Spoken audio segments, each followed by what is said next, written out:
Salut à tous et bienvenue dans cette nouvelle vidéo dans laquelle je vais vous présenter comment faire un downgrade pour vos iPod Touch, n'importe lesquels, iPhone, n'importe lesquels et iPad, n'importe lesquels, au firmware que vous voulez et surtout que vous pouvez. Donc pour vous montrer comment ça marche, je suis muni de mon iPod Touch 4 sur, sur le firmware. Hop, sous le firmware donc 5.0.1 et donc je vais vous montrer comment le downgrader.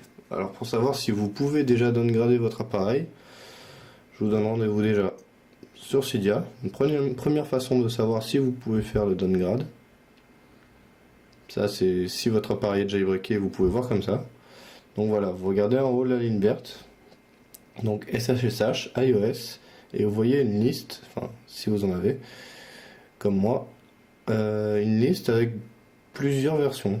Donc si vous avez des sauvegardes comme moi là, par exemple la 4.1, 4.2.1, etc., vous pouvez faire un downgrade dans ces versions là.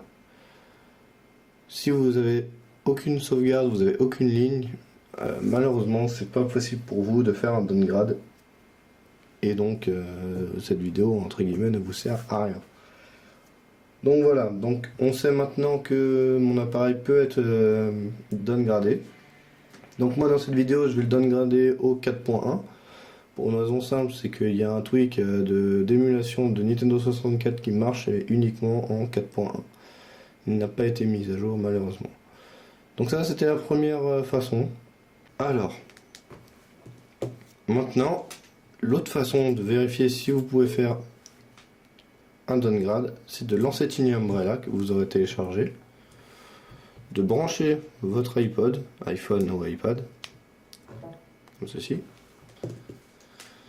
Donc Tiny Umbrella se lance, vous dites ok, c'est rien de grave. Donc sur la gauche, je fais un tout petit zoom pour que vous voyez correctement. Voilà. Donc sur la gauche, on voit qu'il y a mon appareil, on voit son firmware, et c'est tout. Donc là, on n'a pas beaucoup d'informations, c'est pas terrible. Donc vous allez aller en haut à droite, sur Save SSH, et en fait, vous allez voir qu'il va, entre guillemets, sauvegarder mes SSH. Mais vu qu'en fait, je les ai déjà, il va juste me montrer lesquels j'ai. Donc, on voit ici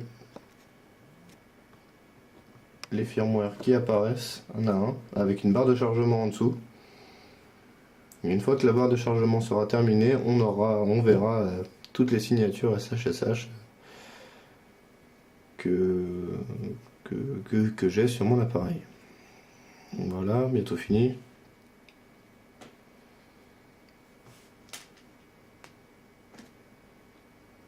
Et voilà. Donc si on compare avec ce que je vous ai montré tout à l'heure sur Cydia, on devrait arriver à peu près au même endroit, avec les mêmes sauvegardes, le même nombre, les mêmes noms, etc., etc. Je peux donc faire ma sauvegarde, je peux faire donc mon downgrade. Je recule un petit peu. Et donc là, c'est vraiment pas compliqué. Vous allez faire sur Tiny Umbrella, vous allez cliquer sur Start TSS Server. Donc une fois qu'on a vu que les SSH étaient bien sauvegardés et que je pouvais faire mon downgrade et qu'on a lancé le TSS Server, on va se rendre sur iTunes qui s'était fermé au préalable à cause de Tiny Umbrella et du lancement de TSS Server.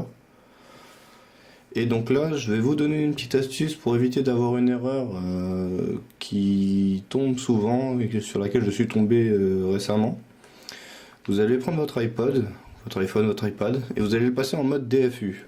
Ça va vous éviter l'erreur 20. Si je ne me trompe pas, normalement c'est l'erreur 20. Donc pour mettre en mode DFU, c'est pas compliqué. Ceux qui savent pas, de toute façon je vais vous le montrer. C'est comme sur Red Snow pour ceux qui ont déjà utilisé. Donc vous allez appuyer pendant 3 secondes sur le bouton Power. 1, 2, les trois. Environ 10 secondes sur les deux boutons. On a entendu réagir le PC, on attend un petit peu. On relâche le bouton Power tout en gardant le bouton Home enfoncé. Jusqu'à ce que le PC réagisse. Voilà, il a réagi. Et donc il le reconnaît en mode de récupération. Alors, pour ne pas vous tromper, le DFU c'est un écran noir. Si vous avez le logo iTunes, vous êtes en recovery. Donc vous recommencez, c'est pas grave. À la limite, des fois il faut débrancher le câble USB et vous recommencez la petite manipulation pour mettre en DFU. Et c'est tout. Donc là, mon iPod est bien en mode DFU et iTunes me propose donc de restaurer mon iPod.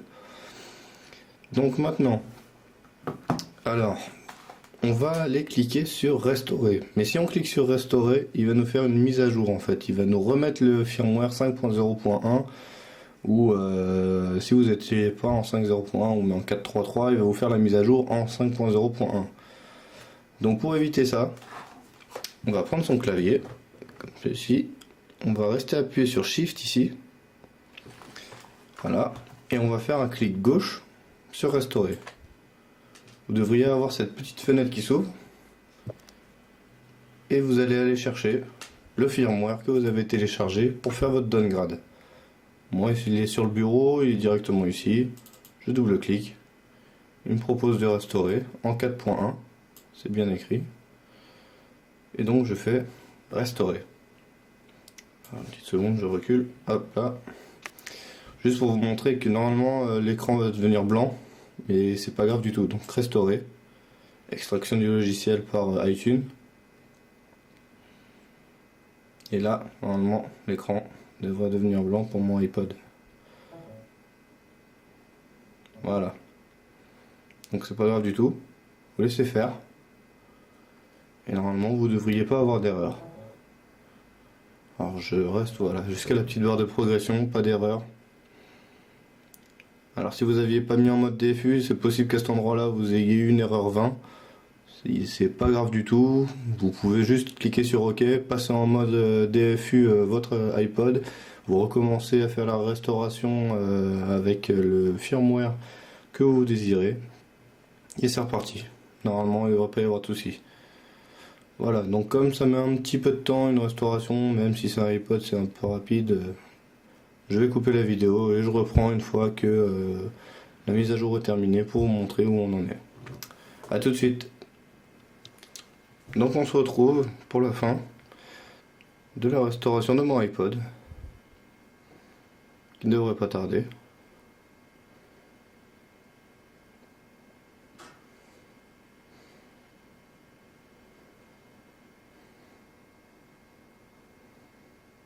Voilà, terminé. Votre iPod va redémarrer. Il n'y a pas de problème. Je n'ai pas eu d'erreur, pas de complications. Si vous en avez, je vous invite à me laisser un petit commentaire pour me dire quel a été le problème. Je pourrais peut-être essayer, si je connais la solution, de vous donner cette solution. Sinon, je pourrais rechercher un petit peu, voir si je peux la trouver pour vous.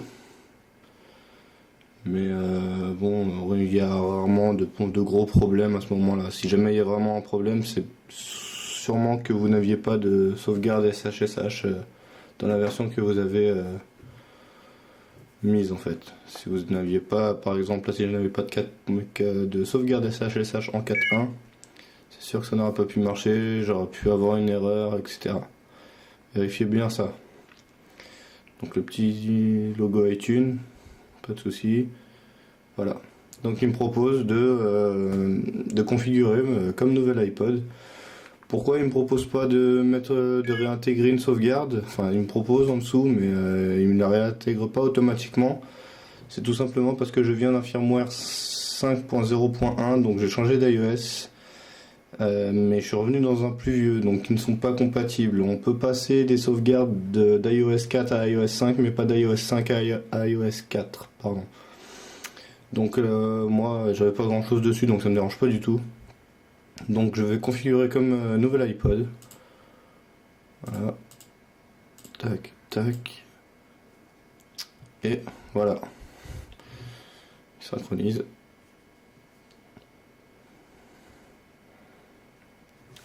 Voilà, non merci.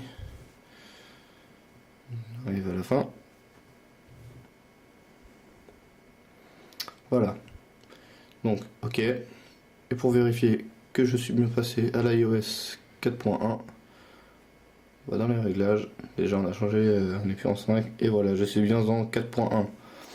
Alors, pour ceux qui se demandent, c'est pas un jailbreak. Donc là, mon iPod est en comme s'il sortait de l'usine, en 4.1, tout neuf, avec rien dessus. Donc pour le jailbreak, il faudra recommencer avec Red Snow et refaire les manipulations avec Red Snow. Si vous voulez voir cette vidéo, je la ferai. Mais bon, c'est plus trop d'actualité.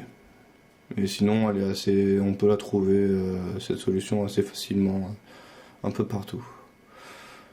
Donc voilà, c'est tout pour cette petite vidéo pour vous montrer comment faire un downgrade depuis n'importe quelle version vers n'importe quelle version. Il suffit juste que vous ayez des sauvegardes SHSH. Dernière petite info, comme j'ai dit, si vous n'avez pas de signature SHSH, c'est un fichier en fait. Donc là, si on veut, là je peux aller voir dans mes documents. Je me suis trompé, donc non, je vais sur moi, et voilà. Ici, on va trouver un petit document qui s'appelle shsh.shsh. Donc si j'ouvre ce document, là-dedans on voit les signatures SHSH de mon iPod Touch 4. C'est bien écrit iPod 4 avec les versions. Alors ce sont des fichiers effectivement, mais c'est spécifique à chaque machine, à chaque iPod, à chaque iPhone, tout ça. Donc n'essayez pas de récupérer des signatures SHSH d'autres appareils, ça ne marchera pas. Malheureusement, ça ne marche pas comme ça. Donc vraiment, si vous n'en avez pas, ce sera pas possible. Donc faudra improviser. Pour l'instant, c'est pas un problème. Tous les firmware sont jailbreakables et de façon untethered. Donc il n'y aura pas de souci. Mais voilà, je vous dis que c'est pas possible de. Je peux pas vous envoyer par exemple mes SHSH 4.1, etc. pour que vous puissiez ensuite les bidouiller ou essayer de faire une sauvegarde de votre appareil avec ceci. Voilà. Donc c'est tout pour cette vidéo, j'espère que ça vous aura aidé. Si vous avez des questions ou des envies de vidéos, n'hésitez pas à laisser un petit commentaire. Et je me ferai un plaisir de vous faire une petite vidéo pour vous expliquer ce que vous voulez. Voilà, à bientôt. Et n'oubliez pas de visiter iPhone Me.